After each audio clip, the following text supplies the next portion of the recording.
in a seemingly disagreement in the leadership of the IPOB, human rights lawyer and lead counsel to the indigenous people of Biafra, Ifeanyi Ejiofor, has urged Ndi Igbo to completely ignore the lockdown order issued by the publicity secretary of the group, Emma Powerful.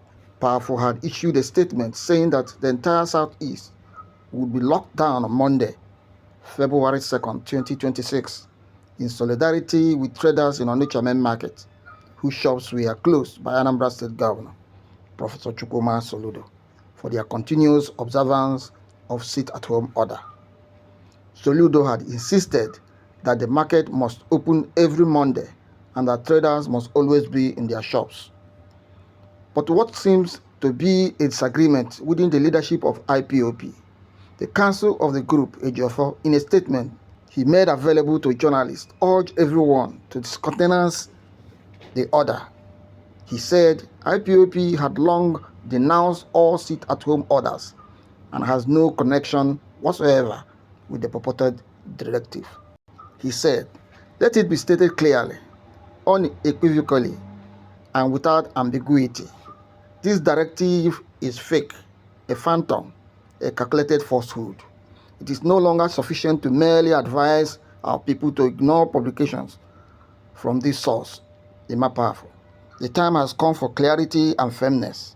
Upon careful inquiry and diligent verification, especially considering the delicate and hard-won calm presently returning to our homeland, it becomes glaringly obvious that the so-called Emma Powerful platform has been fatally compromised. It has been hijacked by vested interests whose business model thrives on fear, disruption, extortion, and the cynical exploitation of vulnerable communities. The peaceful global movement of the indigenous people of Biafra, IPOB, has formally and decisively disowned this fabricated publication, categorically distancing itself from the false sit-at-home order and directing Ndi Igbo to go about their lawful and normal activities without fear.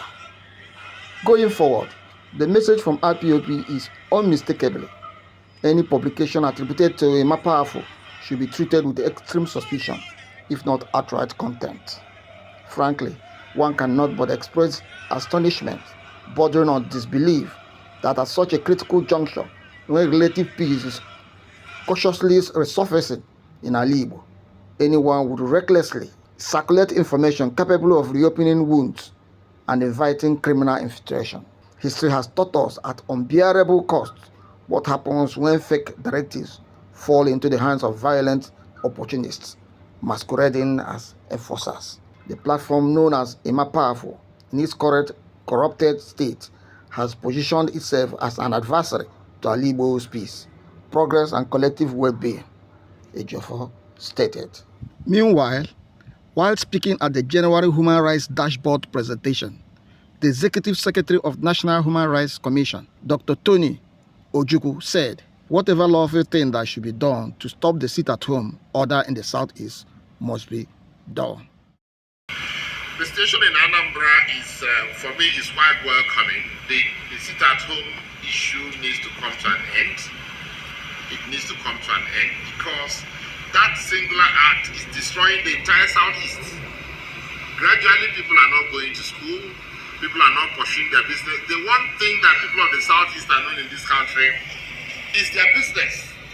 So if you introduce insecurity in the Southeast to stop that business, you are killing that society gradually. You are killing that society gradually. It has to stop. That sit-at-home must stop. It must stop. All the authorities on the Southeast are being called upon to do similar things that the Anambra State Governor has done. The people who are willing to do their business or go to school or do whatever must be protected, and that sit-at-home must stop. It just has to stop. Whatever is possible should be done to make sure that that sit-at-home stops, because it's gradually destroying life, the economic life of the Southeast, the viability of the Southeast, and the general situation in the Southeast is going down. The community life, the progress, the just has to stop, because yes, some people may want it to continue for their own selfish end, but those who want to trade should be allowed to trade. It's a matter of fundamental human rights. You cannot compel me to sit at home and I want to go to market. You cannot compel me to sit at home if you want to stay at home. That's your own business. Or you cannot compel others. It should be a voluntary something. If you're a trader, you don't want to go to market on a Monday or Tuesday or Wednesday, nobody can stop you. But those who want to go to market, what right do you have to stop them? Those who want to go to school on Monday, if you don't want to go to school, stay at home, don't go to school. But those who want to go to school, why must you compel them not to go to school? Those who want to go to hospital, maybe their wife is pregnant, is about to go put to bed, why must you compel them to sit at home? Just like in any other part of the country, like in Abuja today, if I don't want to go to work today because I'm sick, I go to hospital. Is that not the case? Why should the case of the Southeast be different? I commend the governor of Anambra State for the action he has taken, and I also call upon all the other governors in the Southeast to take decisive action and also provide security for the people. And the people can also provide security for themselves. Nothing says that any community cannot provide its own security in addition to government security. Security is not the prerogative of anybody. Yes, the government has an upper hand, but the people, I've seen communities, I've seen the estates that provide their own security in addition to government security. Every market can also provide its own security for itself, in addition to the security being provided by government.